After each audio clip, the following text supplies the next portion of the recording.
Je vais vous lire le chapitre 16 du livre international des petits trésors du commun des mortels. C'est un chapitre sur l'humilité versus la vanité et l'arrogance. J'ai proposé un proverbe philippin, un peu de connaissance incite à la vanité, abondance de connaissances incite à l'humilité. Je recommence. Un peu de connaissance incite à la vanité, abondance de connaissances incite à l'humilité. On a aussi une phrase humoristique pour dire la même chose. La culture, c'est comme la confiture, moins on en a, plus on l'étale. Et il y a eu deux psychologues qui ont repris ce concept qui est connu depuis très longtemps, les psychologues Denig et Kruger.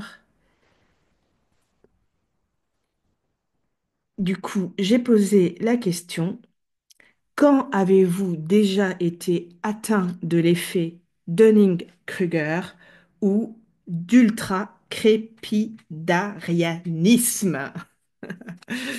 C'est-à-dire, quand avez-vous été vaniteux, vous avez manqué d'humilité alors que vous n'aviez que très peu de connaissances. Et ça nous est tous arrivé. On commence avec Michal de Slovaquie. C'était un jeudi ordinaire et je descendais les marches du bus quand ça m'a frappé. À cet instant, juste avant de descendre du sale véhicule matinal, j'ai pour la première fois compris la puissance de la citation de Socrate. Je sais que je ne sais rien. C'était un moment puissant, gravé à jamais dans ma mémoire. En même temps, c'est probablement la manière la plus extraordinaire de devenir célèbre lorsqu'un philosophe, expert dans son domaine, devient célèbre pour avoir dit qu'il ne sait rien. J'imagine un chirurgien du cerveau aujourd'hui disant cela, je ne sais rien. Tout le monde applaudit et l'homme reçoit un prix Nobel. Ça devrait marcher pour tout le monde, non?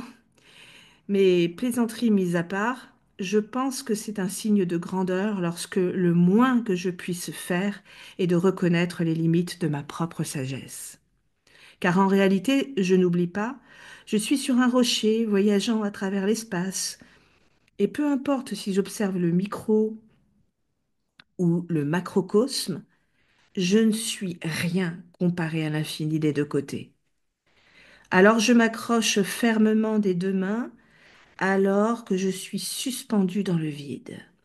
C'est une blague de penser que je sais quelque chose. Je suis un insecte qui vient d'apprendre à frotter des allumettes pour faire du feu. Mais je ne suis pas vraiment sûre de pouvoir empêcher la forêt de brûler, encore moins de pouvoir cuisiner un repas. Je trouve dommage qu'aujourd'hui, tout le monde pense savoir mieux que les autres. On regarde un documentaire ou on lit quelque chose sur Facebook et sans réfléchir, on devient la personne vertueuse qui a tout compris. Il est si facile de céder à la désinformation et de croire aveuglément tout ce qui nous est présenté. J'essaie d'être prudent et bienveillant envers moi-même et les autres et de réellement réfléchir avant d'accepter une information comme acquise. J'essaie de me souvenir de Socrate, le plus grand philosophe de tous les temps. Il ne pensait rien savoir. Alors, comment le pourrais-je? Il y a toujours plus de points de vue, et même si je pense tous les connaître, je m'efforce de rester humble. On reste en Europe avec Anne de France. J'adore avoir ce biais cognitif. Ça me donne des ailes. Quel bonheur d'être une imbécile heureuse, d'être naïve, d'avoir quelque temps l'illusion de comprendre et de décoder, comme quand on commence à apprendre une langue étrangère. Dans ces moments-là, j'ose tout ou presque. Sans l'effet Dunning-Kruger, je n'aurais jamais écrit à 15 ans un livre intitulé Plus de lumière, inspiré du fameux Merlicht de Goethe.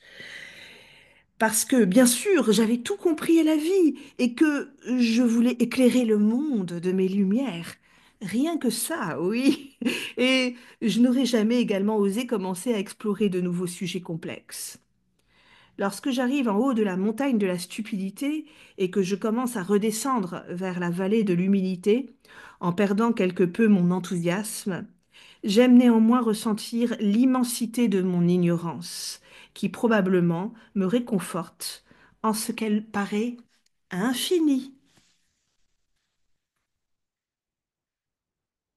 On va à présent en Russie avec Olga. Je voudrais raisonner sur ce sujet de mon point de vue d'artiste. J'ai fait des études d'art, je peins depuis de nombreuses années et mes tableaux ont participé à des expositions beaucoup de fois. Je constate que d'innombrables masterclass sur le dessin et la peinture se déroulent maintenant sur Internet et dans la réalité. Et souvent, elles sont réalisées par des amateurs, des personnes qui viennent de commencer à dessiner. Je pense que de tels pseudomètres sont trop confiants dans le fait qu'ils puissent enseigner aux autres alors qu'eux-mêmes n'ont encore rien appris. Leur estime d'eux-mêmes est clairement gonflée.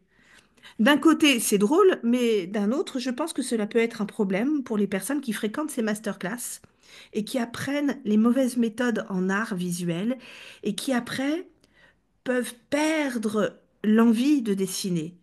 Ce que je trouve très très triste. Parce que de mon point de vue, la capacité de dessiner donne de l'énergie et apporte de la joie. Et on retourne en France avec Zineb, qui sera le dernier texte de ce chapitre 16.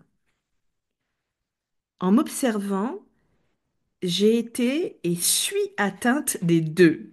Mais je le vis bien, lol. En regardant un reportage, en écoutant une histoire, en partageant un souvenir, cela m'emmène à penser que je suis spécialiste du sujet en question, alors qu'aucune recherche profonde n'a été faite. Par contre, je garde l'esprit critique, car s'il n'y a pas une résonance en moi, je n'y adhère pas pour autant. Je ne vais pas avaler toutes les couleuvres et me mettre à croire n'importe quoi. Je garde un certain discernement par rapport aux apprentissages et aux apprentis sorciers. À bientôt pour le chapitre 17.